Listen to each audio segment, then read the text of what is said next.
Belakangan ini, perubahan cuaca terasa semakin tak terduga. Pada suatu hari yang cerah, seringkali tiba-tiba diselimuti oleh awan hitam. Lalu, hujan deras pun turun tanpa peringatan.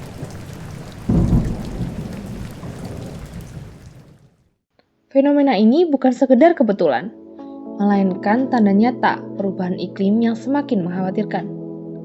Perubahan iklim yang secara tiba-tiba seperti ini merupakan ancaman besar bagi dunia, bukan hanya pada lingkungan, tetapi juga pada perekonomiannya.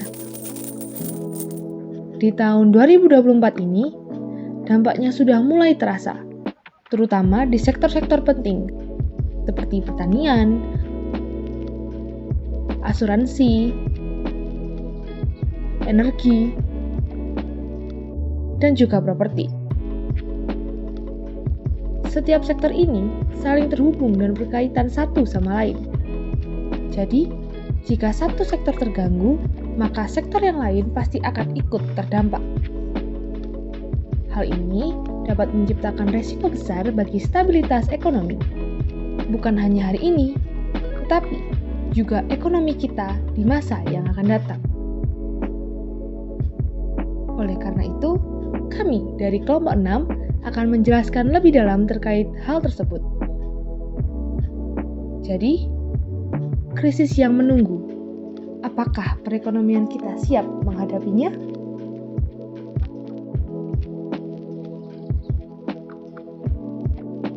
Pertanian adalah sektor yang sangat penting bagi ekonomi di Indonesia. Namun, perubahan iklim menciptakan tantangan besar untuk sektor ini.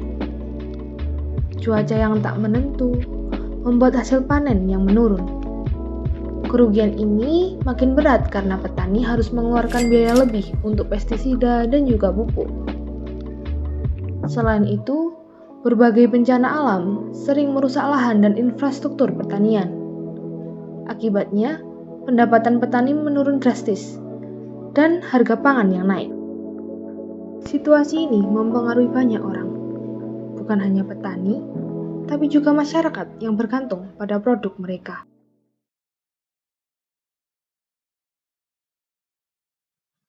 Selain itu, perubahan iklim telah menjadi tantangan signifikan bagi sektor asuransi, terutama dalam konteks krisis keuangan. Kenaikan frekuensi dan intensitas bencana alam seperti banjir, angin badai, dan kekeringan telah menyebabkan lonjakan klaim asuransi.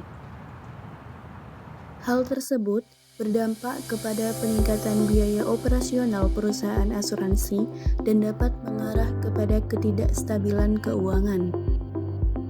Selain itu, ketidakpastian yang ditimbulkan oleh perubahan iklim juga membuat sulit bagi perusahaan asuransi untuk menilai risiko dan menetapkan premi yang tepat. Dalam jangka panjang, jika tidak ada tindakan mitigasi yang efektif, perubahan iklim dapat mengancam keberlangsungan hidup beberapa perusahaan asuransi dan mengganggu stabilitas sistem keuangan secara keseluruhan. Sektor energi terdiri dari berbagai industri yang berperan dalam menghasilkan, mengolah, mendistribusikan, dan mengelola sumber daya energi. Sumber daya ini meliputi energi fosil seperti minyak bumi, gas alam, dan batu bara, serta energi terbarukan seperti tenaga surya, angin, air, dan biomasa. Selain itu, sektor ini mencakup kegiatan seperti eksplorasi, produksi, pembangkitan listrik, dan penyimpanan energi. Aset terbengkalai mengacu pada infrastruktur atau cadangan energi fosil yang kehilangan nilai akibat perubahan kebijakan, teknologi, atau permintaan dalam transisi ke energi rendah karbon. Resiko ini berdampak besar pada sektor keuangan, lingkungan, dan kebijakan. Hal ini berpengaruh pada resiko keuangan yang diperkirakan dapat berpotensi menyebabkan kerugian hingga miliaran, dan dapat mengakibatkan penundaan tindakan mitigasi iklim yang dapat melipat gandakan kerugian karena biaya transaksi yang lebih mendesak dan mahal.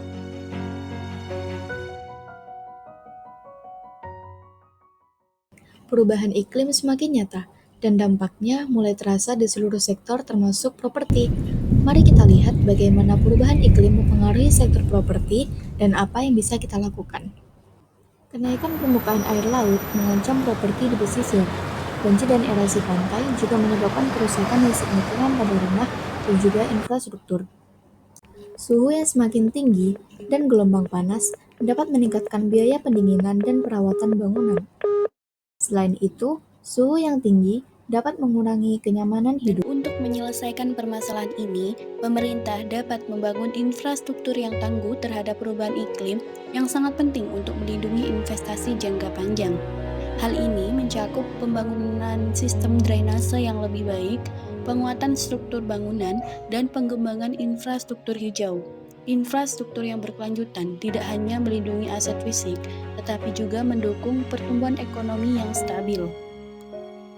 Oleh karena itu, pemerintah perlu mengembangkan kebijakan adaptasi perubahan iklim seperti standar bangunan ketat, insentif energi terbarukan, dan regulasi bisnis keberlanjutan. Selain itu, investasi pelatihan penting untuk menghadapi perubahan iklim, mencakup resiko, teknologi, dan praktik berkelanjutan. Tenaga kerja terampil mendukung ekonomi tangguh. Tak hanya itu, mengingat sistem global saat ini dari perubahan iklim, kerjasama yang kuat antara sektor-sektor internasional sangatlah penting. Indonesia perlu aktif dalam forum-forum internasional, berbagai pengetahuan dan pengalaman perlu mengakses pendanaan internasional untuk proyek-proyek adaptasi perubahan iklim. Kerjasama ini juga penting untuk transfer teknologi dan praktik terbaik dalam menangani dampak perubahan iklim.